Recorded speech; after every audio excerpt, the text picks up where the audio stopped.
महाराष्ट्राचे आराध्य दैवत छत्रपती शिवराय, छत्रपती राजश्री शाहू महाराज, क्रांतीसूर्य महात्मा ज्योतिबा फुले, ज्यांनी तुम्हाला आणि मला माणूस म्हणून जगण्याचा अधिकार दिला, संविधान दिले, घटना दिली, ते भारतरत्न डॉक्टर बाबासाहेब आंबेडकर, राजमाता जिजाऊ माँसाहेब, क्रांतिज्योती सावित्रीबाई फुले, पुण्यश्लोक अहिल्यादेवी होळकर यांच्या विचारांना विनम्र अभिवादन करते।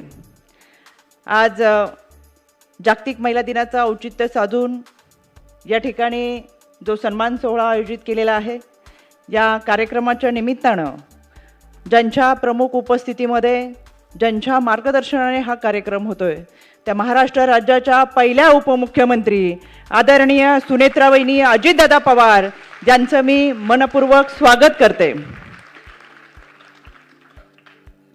आमच्या सहकारी सुशीबेनजी शहा, कायमच राज्य महिला आयोगाला ज्यांचं मोलाचं सहकार्य आहे, आणि आमचे पदसिद्ध सदस्य असलेले पोलीस महासंचालक असतील आणि त्यांची सर्व टीम, त्यांच्या वतीनं या ठिकाणी उपस्थित असलेले आमच्या अतिरिक्त पोलीस महासंचालक अश्वितीजी दोरगे, माझ्या सदस्य सचिव नंदिनीजी, उपसचिव पद्मश्रीजी, माझा सर्व राज्य महिला आयोगाचा स्टाफ, या ठिकाणी उपस्थित असलेल्या महाराष्ट्राच्या कानाकोपऱ्यातून आलेल्या अनेक सामाजिक संस्था, सामाजिक कार्य करणाऱ्या व्यक्ती, प्रोटेक्शन ऑफिसर असतील, त्याचबरोबर विधी सेवा प्राधिकरण, माझे लॉ कॉलेजचे स्टुडंट, त्याचबरोबर समाजामध्ये आपण मोलाची कामगिरी बजावत असताना खऱ्या अर्थानं संरक्षणाची जबाबदारी आपल्यावर आहे असं म्हणत या ठिकाणी उपस्थित असलेली खाकी वर्दी, त्याचबरोबर खऱ्या अर्थानं आमचा आवाज महाराष्ट्रापर्यंत पोहोचवण्याची जबाबदारी अतिशय उत्तमरित्या आपल्या खांद्यावर घेणारी समाज माध्यमं, पत्रकार, या सगळ्यांचं मी मनापासून स्वागत करते। आदरणीय वहिनी, आपल्यावर आणि आदरणीय दादांवरती प्रेम करणारी महाराष्ट्रातली जी जनता आहे, त्यामध्ये खास आपण आज या कार्यक्रमाला उपस्थित राहिलात, म्हणून महाराष्ट्राच्या कानाकोपऱ्यातून काही महिला भगिनी या कार्यक्रमाच्या निमित्तानं उपस्थित राहिलेल्या आहेत। या सगळ्यांचं मी मनापासून स्वागत करते। आज खरं तर गडचिरोलीपासून या ठिकाणी आलेल्या महिला भगिनी आहेत। धुळे, जळगाव, पालघर, नंदुरबार, वाड्यावरच्या आणि पाड्यांवरून आलेली महिला भगिनी ही समोर उपस्थित आहे आणि व्यासपीठावरती महाराष्ट्र राज्याच्या पहिल्या उपमुख्यमंत्री उपस्थित आहेत। हा खऱ्या अर्थानं आमच्या महिला शक्तीचा सोहळा आहे, गौरव आहे, आणि म्हणून वहिनी, आमच्या सगळ्यांच्या वतीनं, महाराष्ट्रातल्या मातृशक्तीच्या वतीनं तुमच्या या वाटचालीसाठी आमच्या मनपूर्वक शुभेच्छा। खरं जागतिक महिला दिवस हा महिलांच्या गौरवाचाच नाही, पण महिलांनी खऱ्या अर्थानं स्वतःच्या अस्तित्वासाठी जी लढाई दिली, जे कर्तृत्व सिद्ध केलं, त्या कर्तृत्वाची ही कहाणी आहे, आणि त्या कर्तृत्वाचा सन्मान व्हावा, त्या योगदानाचा सन्मान व्हावा आणि त्याची आठवण व्हावी, म्हणून खऱ्या अर्थानं हा जागतिक महिला दिवस आपण सगळेजण साजरा करतोय। या जागतिक महिला दिनाच्या निमित्तानं महिलांना जिथं जिथं संधी मिळाली त्या संधीचं ते सोनं करत, त्यांच्या पाठीवरती कौतुकाची थाप देत, आम्ही तुझ्यासोबत आहोत, तू आयुष्याची लढाई लढ, हा सांगण्याचा प्रयत्न या माध्यमातून केला जातोय।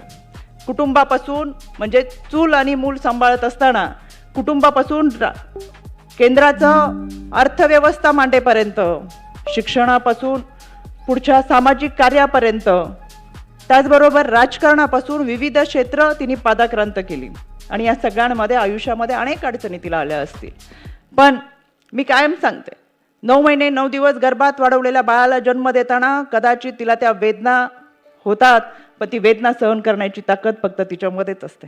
माझे पुरुष बांधव या ठिकाणी उपस्थित आहेत, मला या कार्यक्रमाच्या निमित्तानं त्यांचं मनापासून स्वागत करताना आनंद वाटतो। पूर्वी 8 मार्च हा महिलांचाच असायचा, वक्ते महिला असायच्या, श्रोते महिला असायच्या, आणि समोर बसलेल्या महिलांमध्ये महिलांच्या व्यथा मांडल्या जायच्या। कार्यक्रम संपला की 4 भिंतीमध्ये आमच्या वेदना विरून जायच्या, कारण कार्यक्रम महिलांनीच आयोजित केलेला असायचा, महिलांनीच ऐकलेला असायचा, महिलांनीच सांगितलेला असायचा। पण दिवसेंदिवस आता ही मानसिकता बदलतीये, आमच्या कार्यक्रमामध्ये पुरुष उपस्थित राहतात, बऱ्याच वेळा कार्यक्रमाचं आयोजन हे पुरुषांकडून केलं जातं, म्हणून आमची लढाई 250 वर्षापेक्षा जास्त आहे। सावित्रीमाईंनी स्वतःपासून सुरू केलेल्या या लढाईमध्ये आमचे प्रश्न आम्ही तेव्हापासूनच मांडतोय, आमच्या वेदना ह्या तेव्हापासूनच्याच आहेत. पण ज्यावेळेस समाजातल्या पुरुषी मानसिकतेला आमचा खऱ्या अर्थाने मानसिकता समजेल, पुरुषांची मानसिकता बदलेल, त्यावेळेस खऱ्या अर्थानं समाज बदलला आहे. आणि म्हणून आम्हाला या गोष्टीचा आनंद आहे की आमच्या आजच्या कार्यक्रमामध्ये पुरुषांची संख्या मोठ्या प्रमाणात आहे. याचा अर्थ आता ही मानसिकता बदलतीये. आम्ही आमच्या अस्तित्वासाठी लढतच राहू, पण जेव्हा पुरुष बांधव आमच्या अस्तित्वासाठी लढाईमध्ये 4 पावलं पुढे येतो, तेव्हा खऱ्या अर्थानं ही लढाई आम्ही जिंकतोय असं मनापासून वाटतं. आजच्या या कार्यक्रमामध्ये उल्लेखनीय यश ज्यांनी संपादन केलं त्यांचा सन्मान आदरणीय वहिनींच्या हस्ते होणार आहे. गेल्या 4 वर्षाच्या कालावधीमध्ये आदरणीय वहिनी, मी राज्य महिला आयोगाचे अध्यक्ष या नात्याने काम करत असताना वेगवेगळे उपक्रम या आयोगाच्या माध्यमातून राबवले, जेणेकरून आमचं मुख्य कार्यालय बांद्रा येथे आहे, पण महाराष्ट्राच्या कानाकोपऱ्यातली महिला भगिनी मुंबईच्या कार्यालयापर्यंत पोहोचू शकणार नाही, तिचे प्रश्न मांडू शकणार नाही, तिच्या व्यथा मांडू शकणार नाही. अनेक वर्ष न्यायाच्या प्रतीक्षेत असलेल्या महिला भगिनींना न्याय मिळाला पाहिजे, ही या पाठीमागची संकल्पना. आणि म्हणून मुंबईच्या कार्यालयामध्ये बसून महिला भगिनींचे प्रश्न आपल्याला मांडता येणार नाहीत, पण आपण त्यांच्यापर्यंत पोहोचलं पाहिजे, ही भावना निश्चितपणाची आहे. आणि म्हणून राज्य महिला आयोगाच्या वतीनं आयोग आपल्या दारी हा उपक्रम या ठिकाणी आयोजित केला. मुंबईच्या महापौर या ठिकाणी उपस्थित राहिले, त्यांचंही आमच्या सगळ्यांच्या वतीनं मनापासून स्वागत करते. आयोग आपल्या दारी या उपक्रमाच्या माध्यमातून वाड्या वस्त्या आणि पाड्यांपर्यंत जात त्या महिला भगिनींचे प्रश्न सोडवण्याचा प्रयत्न आम्ही केला. आणि वहिनी, गेल्या 4 वर्षामध्ये जवळजवळ 50,000पेक्षा जास्त केसेस आम्ही निकालात काढल्या, याचं आम्हाला समाधान.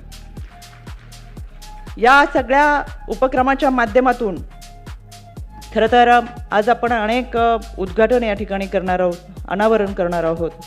समाजाची मानसिकता बदलत असताना या समाजाच्या बदलत्या मानसिकतेबरोबर जनजागृती करणं ही मोहीम आपल्या हाती घेत असताना आम्ही 4 वर्षामध्ये टोल फ्री नंबर सुरू केला.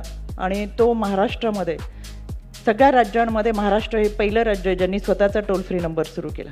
155-200-9 या क्रमांकावरती संपर्क साधल्यास जी कोणी तक्रारदार असेल तिची तक्रार तातडीने घेतली जाते. राज्य महिला आयोगाच्या वतीनं बालविवाहाच्या विरोधातली फार मोठी मोहीम आपण राबवली. अगदी आमच्या मेलवरती, फोनवरती किंवा मेसेज जरी आला तर अनेक बालविवाह आपण रोखलेले आहेत. अनेक वेळा केवळ राज्य महिला आयोग हे महिलांसाठीच काम करतं, ही जी मानसिकता आहे याच्यामध्ये असं नाही, कारण की एका महिलेच्या कुटुंबासाठी आम्ही काम करतो, त्या कुटुंबामध्ये पुरुषसुद्धा येतो. आणि म्हणून बऱ्याच वेळा पुरुषांचे सुद्धा प्रश्न ते मांडतात, कारण की ते एका महिलेशी संबंधित असतात. आणि म्हणून समुपदेशन करत आम्ही या कुटुंबांना एकत्र जोडण्याचं काम केलेलं आहे. गेल्या 4 वर्षाच्या कालावधीमध्ये 90% जास्त कुटुंब हे केवळ समुपदेशन करून आपण एकत्र आणलेले आहेत. आणि याचं मला निश्चितपणाने समाधान वाटतं.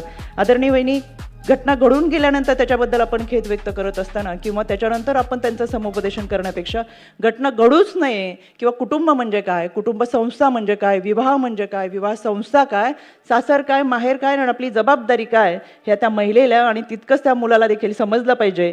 पती आणि पत्नी म्हणून जेव्हा ती जबाबदारी आपण स्वीकारतो त्यावेळेस कायद्याच्या चौकटीतून आपली जबाबदारी काय असावी हे किमान माहीत असावं. म्हणून आपण पूर्व समुपदेशन, विवाहपूर्व समुपदेशन केंद्र सुरू केलेले आहेत. आणि असे महाराष्ट्रात 10 विवाहपूर्व समुपदेशन केंद्र आहेत.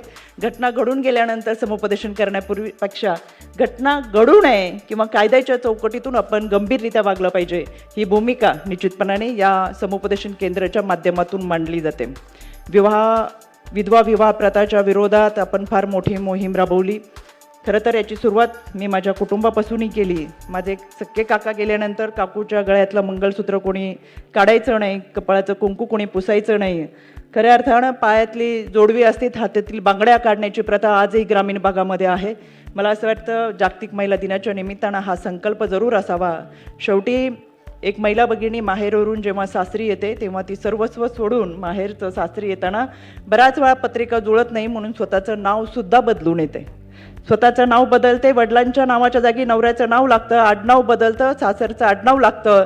आणि उंबरठा ओलडून ती जेव्हा सासरी येते तेव्हा निशांत स्वतःला बदलत दुसऱ्या क्षणाला त्या घरात आपलेपणाने प्रत्येकाला ते घरटं जपता यावं हा तिचा प्रामाणिकपणे प्रयत्न असतो. ज्या पतीसाठी ती आलेली असती, दुर्दैवाने त्याचं जर दुःखद निधन झालं तर तिचं सर्वस्व संपतं, चारही बाजूला अंधार पसरतो आणि तिला प्रश्न पडतो, माझ्या आयुष्याचं पुढे काय. खरं तर अशा कालावधीमध्ये तिला आपण जगण्याची उमेद दिली पाहिजे, उभारी दिली पाहिजे. पण दुर्दैवानं होतं उलटं. आमच्यातल्याच काही महिला भगिनी उठतात आणि अंत्यविधीच्या वेळेस त्या महिलेच्या कपाळाचं कुंकू पुसायला जातात. खऱ्या अर्थानं ही प्रथा आता आम्ही गावागावामध्ये बंद केलेली आहे. तिला पण आता सांगितलं पाहिजे, पतीचं निधन जरी झालं असेल तरी कपाळाची टिकली कुंकू तसंच राहू दे, कारण त्याच्याकडे बघून तुला चांगल्या पद्धतीने जगण्याची उभारी मिळाली पाहिजे, तर आम्ही तुझ्याबरोबर आहोत. आणि म्हणून महाराष्ट्रामध्ये अनेक ठिकाणी हळदी कुंकाचं ज्या वेळेस वहिनी आमंत्रण येतं त्यावेळेस मी आवर्जून सांगते, सौभाग्यवतींचे कार्यक्रम तुम्ही चौकाचौकात घेत असता, पण ज्या ठिकाणी ग्रामपंचायतीमध्ये विधवा महिला भगिनींच्या हळदी कुंकाचा कार्यक्रम घेताल तिथं आम्ही जरूर उपस्थित राहू. आणि अशा ग्रामपंचायतीमध्ये ज्यांनी ठराव मंजूर केलेले आहेत त्यांना आम्ही राज्य महिला आयोगाच्या वतीनं सन्मानपत्र दिलेले आहेत. हजारोच्या वरती ग्रामपंचायतीने हे ठराव केलेत. मला सांगायला अभिमान वाटतो. आदरणीय दादांनी मला राज्य महिला आयोगाची जबाबदारी दिली. 3 वर्षाचा कार्यकाळ पूर्ण झाल्यानंतर पुन्हा एकदा नियुक्ती देऊन माझ्या कार्याचा सन्मान करत कामाची संधी दिली. आदरणीय दादा कायम माझ्या पाठीशी उभे राहिले. यामध्ये पुणे जिल्ह्यामध्येच म्हणजे खडकवासला मतदारसंघामध्ये 29 ग्रामपंचायती आहेत. वहिनी मला सांगायचे, पहिल्याच वर्षी ह्या 29च्या 29 ग्रामपंचायती या विधवा प्रथामुक्त आहेत आणि या सगळ्या ग्रामपंचायतींना आपण सन्मान चिन्ह दिलेलं आहे. महाराष्ट्रामध्ये आमचा हा प्रयत्न आहे. केंद्रबिंदू आपण स्वतः असावं आणि ह्या परिघासाठीचा प्रयत्न आपल्या माध्यमातून व्हावा. आणि म्हणून कोणत्याही रूढी परंपरा या सगळ्या जर मातीत गाडायच्या असतील तर त्याची सुरुवात आपण स्वतःच्या घरापासून करूयात. आणि म्हणून हा 8 मार्चचा संकल्प फार महत्त्वाचा आहे असं मला वाटतं. आम्ही मानवी तस्करीच्या विरोधात फार मोठी मोहीम राबवली. यामध्ये आखाती देशामध्ये ओमान असेल, मस्कत असेल, दुबई असेल, महाराष्ट्रामधून आणि भारतामधून जाणाऱ्या आणि कामाचा आमिष दाखवून, प्रेमाचा आमिष दाखवून त्यांना तस्करी करणाऱ्यांची संख्या मोठ्या प्रमाणात आहे. आदरणीय वहिनी, गेल्या वर्षी दिवाळीच्या दरम्यान आपण 72 मुली आणि महिलांना भारतात परत आणलं. कारण की आपल्याला एक्सटर्नल अफेअर मिनिस्टर असतील किंवा इंडिया एम्बसी असेल यांच्या थ्रू त्यांना घेऊन येताना महाराष्ट्रात आणता येत नाही. आधी भारताच्या पत्त्यावरती आणावं लागतं आणि मग महाराष्ट्रात घेऊन यावं लागतं. अशा 72 मुली आणि महिलांची सुटका आपण गेल्या वर्षी केली. हे जाळं फार मोठं आहे, याच्यावरती काम करतोय. मला वाटतं आमच्या संगीताताई पाटील देखील इथं कुठेतरी बसलेल्या आहेत. ह्या सामाजिक संस्था ह्या स्वतः तिकडे जाऊन आल्यात आणि खऱ्या अर्थाने तिथली परिस्थिती ह्या त्या चित्रण करून, त्याचे फोटो काढून, व्हिडिओ करून पाठवत होत्या. आणि मेलची सुविधा नसते, कारण की कॉन्टॅक्ट कसं करायचे, त्या महिलांचे मोबाईल काढून घेतलेले असायचे. आपल्याकडचा दिवस म्हणजे त्यांची रात्र आणि त्यांचा रात्र. या दिवसांमध्ये खरं तर रात्रभर आम्ही जागे असायचो, कारण की त्या महिला कधी आपल्याला संपर्क जर केला तर त्यांच्याशी संपर्क व्हावा. आणि या प्रयत्नांनी या सगळ्या मुली आणि महिलांना आपण भारतात घेऊन आलो. त्यात महाराष्ट्रातल्या मुलींची आणि महिलांची संख्या जास्त आहे. आणि म्हणून मी पालकांना सातत्याने सांगते, आपल्या पाल्याशी सातत्याने संवाद साधत राहा. संवादातून अनेक प्रश्न सुटतात.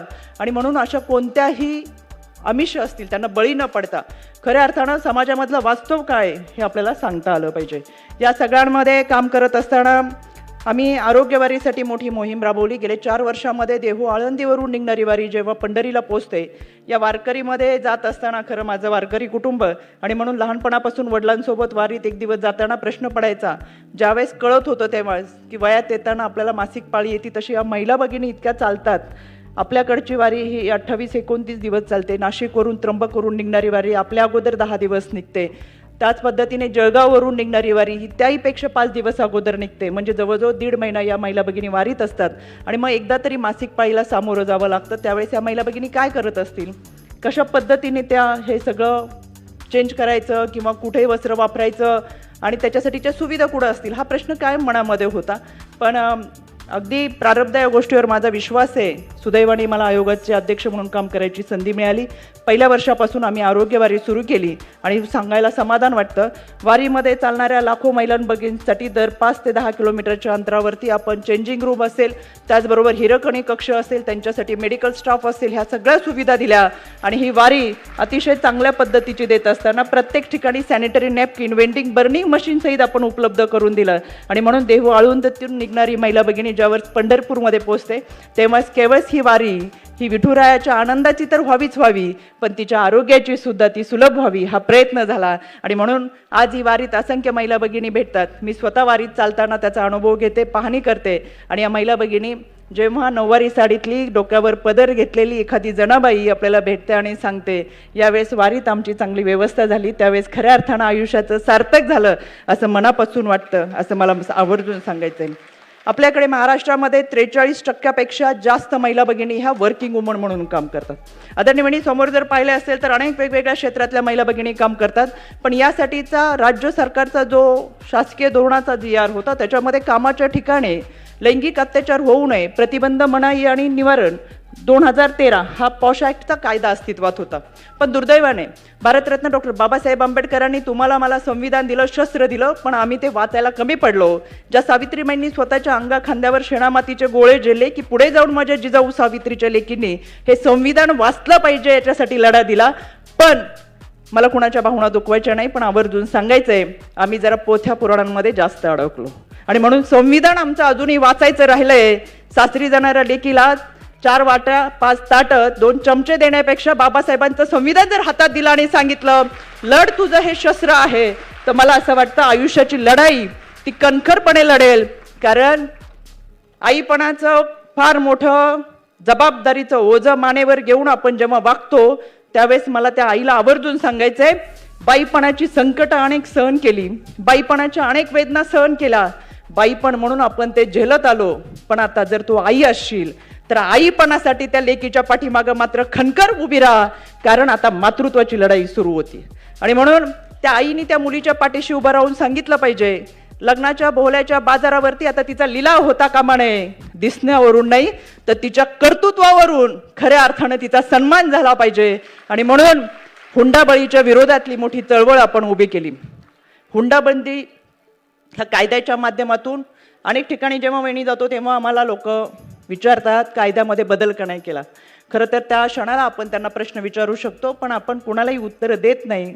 आपण काम करत असताना हे आवर्जून सांगायचंय, हुंडा घेणाऱ्यापेक्षा हुंडा देणारा जास्त दोषी आहे. आणि म्हणून हुंडा देणार नाही असं जेव्हा तुम्ही ठरवताल तेव्हा घेणारा येणार कुठून, आणि शिवाय जो हुंडा मागतोय त्याच्या विरोधात आपण पोलीस स्टेशनला तक्रार दाखल करू शकतो. म्हणून देशभरातल्या सगळ्या कायद्यांमध्ये महाराष्ट्राचे कायदे अधिक कडक आहेत. आणि म्हणून मला आवर्जून सांगायचंय, कायद्याच्या चौकटीतून वागत असताना जर हुंडा दिलाच नाही, मागणाऱ्याच्या तोंडाला जी हुंड्याची पैशाची लालच लागली आहे ती कुठेतरी बंद करायची असेल तर आम्हाला कायद्याच्या चौकटीतून आवाज उठवला पाहिजे. आणि ही करण्याची जबाबदारी ही आपल्या मातृशक्तीची आहे असं मला मनापासून वाटतं. महिला ऊसतोड कामगारांच्या प्रश्नांसाठी त्यांची गर्भपिशवी काढणं, कामाच्या वेळेमध्ये जर त्यांना पाळी आली तर त्यांचा पगार न देणं, या सगळ्या गोष्टींसाठी, त्यांच्या मुलांच्या आरोग्याचे प्रश्न आहेत, या सगळ्यांसाठी राज्य महिला आयोगाच्या वतीनं शिफारशी सादर केलेत. यामध्ये विभागीय बैठका घेतल्या आणि त्यामुळे वहिनी गेल्या 5-6 महिन्यापूर्वी जिल्हास्तरीय समित्या तयार करण्यात आले. त्याच्यामध्ये आरोग्य मित्र, ऊसतोड महिला कामगारांसाठी आरोग्य मित्र यांची नेमणूक करण्यात आली. आणि त्याच्यामुळे या आरोग्य मित्राच्या माध्यमातून आमच्या ऊसतोड महिला भगिनींचे प्रश्न हे फार मोठ्या प्रमाणात आम्ही मार्गी लावलेत. त्याचं एक समाधान आम्हाला आहे.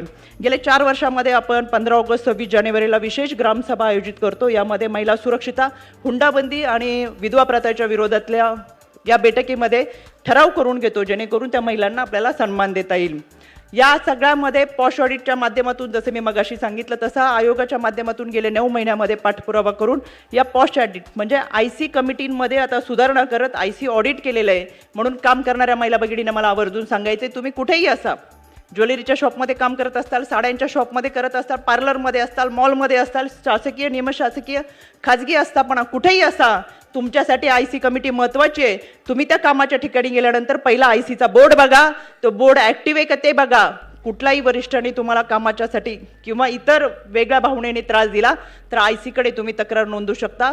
दिवाणी न्यायालय इतका अधिकार आहे IC कमिटीला आणि तो तुमच्या संरक्षणाचा हक्क आणि अधिकार आहे, त्याची अंमलबजावणी झाली पाहिजे. ही प्रभावी योजना सुरू करण्यात आलेली आहे. यामध्ये भरोसा सेल असेल, समुपदेशन केंद्र असेल, मुलींच्या सुरक्षितेसाठी सुद्धा आपण मोठ्या प्रमाणामध्ये काम करतोय. दुर्दैवाने मला सांगायचे, परवा बदलापूरची एक घटना होती. यामध्ये श्रीबीज हे विक्री मोठ्या प्रमाणातलं प्रकरण आहे. यामध्ये IVF सेंटर आहे, जे नाशिकच्या IVF सेंटरला ठाण्यामध्ये चालू आहे, ते अनाधिकृतपणे चालू आहे. आणि IVF सेंटरची मान्यता नसताना सुद्धा अशा पद्धतीने महिलांच्या एका महिलेचा वारंवार वापर करून आधार कार्ड बदलून त्यांची ओळख लपून ज्या पद्धतीने हे रॅकेट आहे, गेल्या 8 दिवसामध्ये मी तिथं स्वतः भेट दिली आणि याच्यावरती महाराष्ट्रामध्ये मोठ्या प्रमाणात आम्ही कारवाई करतोय. आपण दररोज बातम्यांना पाहत असताल, नाशिकमध्ये कारवाई केली आहे, जळगावमधून एका आरोपीला अटक केलेली आहे, ठाण्यामध्ये कारवाई केली आहे आणि मालती IVF सेंटर म्हणून जे सेंटर आहे त्याला ताळेबंद केलेला आहे. आणि म्हणून मला आवर्जून सांगायचं, जर अजूनही कोणाची फसवणूक होत असेल तर त्यांनी समोर येऊन आपली तक्रार नोंदवावी, आम्ही तुमच्या सोबत आहोत. या सगळ्यांमध्ये ज्या महिला प्रवास करतात त्यांच्यासाठी सार्वजनिक वाहतुकीच्या ठिकाणी मग ओला उबेर सारख्या सार्वजनिक वाहतूक असतील पॅनिक बटन कंपल्सरी असतं. बऱ्याच गोष्टी आपल्याला माहीत नसतात. आम्ही RTOला याबाबतच्या सूचना दिल्यात, त्यांच्याकडे बैठका लावल्या आणि जिथं तुम्ही प्रवासाला बसता तिथं पॅनिक बटन जे असतं तर कंपल्सरी आपण गाडीत बसल्यानंतर पॅनिक बटन आहे का, ते चालू आहे का हे चेक करावं. ते तुमच्या सुरक्षिततेसाठी आहे.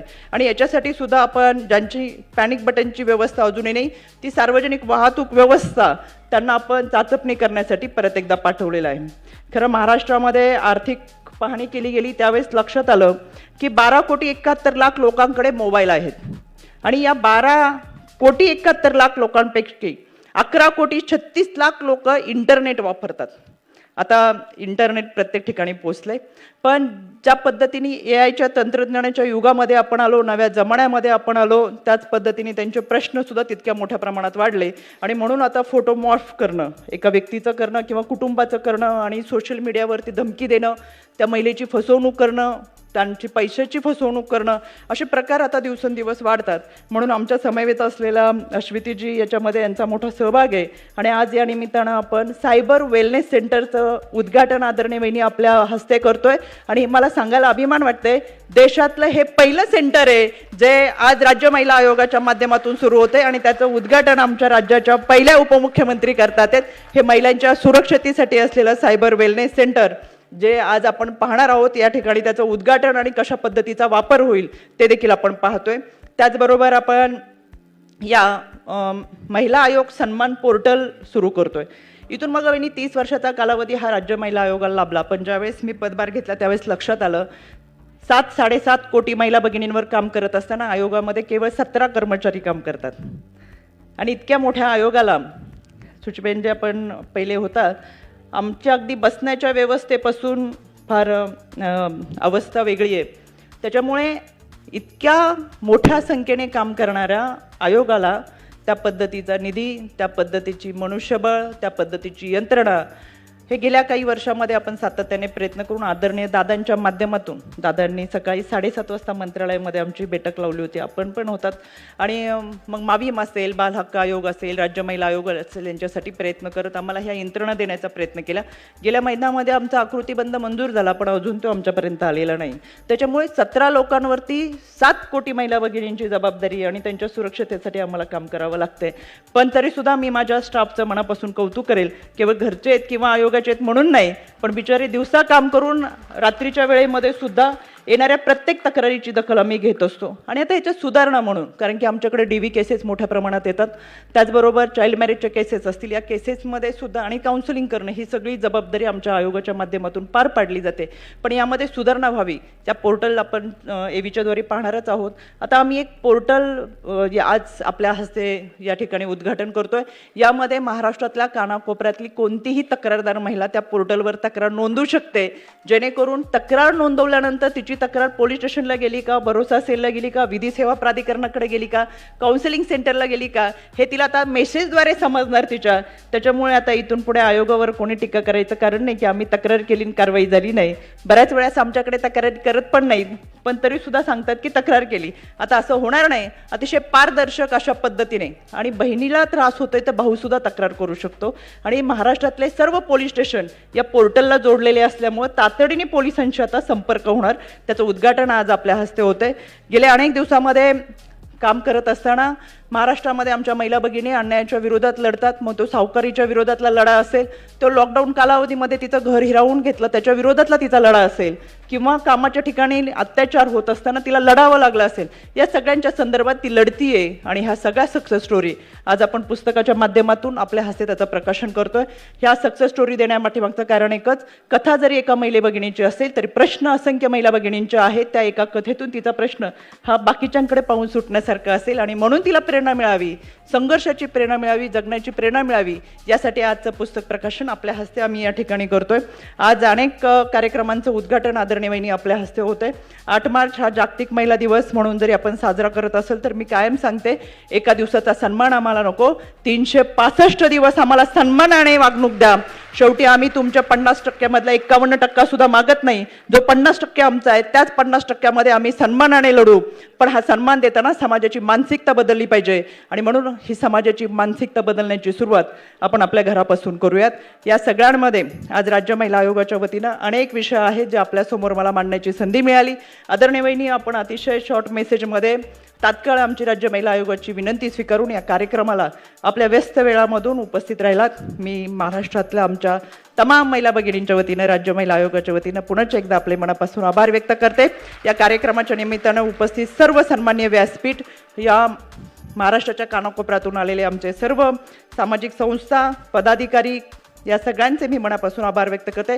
उद्याच्या समाजाचं भवितव्य असलेला युवा पिढी ती सुद्धा या ठिकाणी आवर्जून उपस्थित आहे. खऱ्या अर्थानं विधी सेवा प्राधिकरण म्हणजे वकिली क्षेत्राचं काम पाहत असताना उद्याचं भवितव्य त्यांच्या हातामध्ये, त्यांच्याही पुढील वाटचालीसाठी मी मनापासून शुभेच्छा देते. आयुष्याची वाटचाल चालत असताना संघर्ष, चढ उतार, सुख आणि दुःख या सगळ्या गोष्टी आयुष्यामध्ये येत असतात.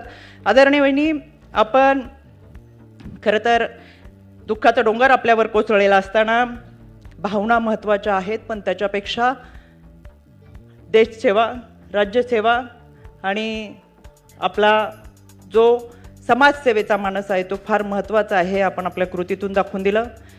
आदरणीय दादांच्या जाण्यानंतर चौथ्या दिवशी आपण ज्या धीरोदत्तपणे उभ्या राहत ही जबाबदारी आपल्या खांद्यावर घेतली, त्या क्षणाला राजमाता जिजाऊ, सावित्रीबाई, रमाईची आपल्याकडे बघून आठवण झाली. आपण ज्या पद्धतीने ही जबाबदारी घेतली ती जबाबदारी निश्चितच इतरांना सुद्धा प्रेरणा देणारी आहे. आपल्या या वाटचालीसाठी आमच्या सगळ्यांकडून मनपूर्वक शुभेच्छा देते. आयुष्यामध्ये लढत असताना अनेक वेळा ऐरणीच्या घावासारखे घाव आपल्याला सोसावे लागतात, त्यावेळेस जरूर सोसावेत, पण ज्यावेळेस हातोडा व्हायची वेळ येईल त्यावेळेस घाव घालायला मात्र कधी विसरायचं नाही. आणि म्हणून मी आवर्जून सांगेल, राज्य महिला आयोग आपल्या सोबत आहोत. आपल्या अनेक प्रश्नांसाठी लढण्यासाठी आम्ही सज्ज आहोत आणि म्हणून महाराष्ट्रातल्या महिला भगिनी या सुरक्षित राहायला पाहिजेत. त्यांना सुरक्षितता, आत्मविश्वास, आत्मबळ देण्यासाठी आम्ही प्रयत्नशील राहू. पुन्हा एकदा आपल्या सगळ्यांचे मनापासून आभार व्यक्त करते. थांबते. धन्यवाद.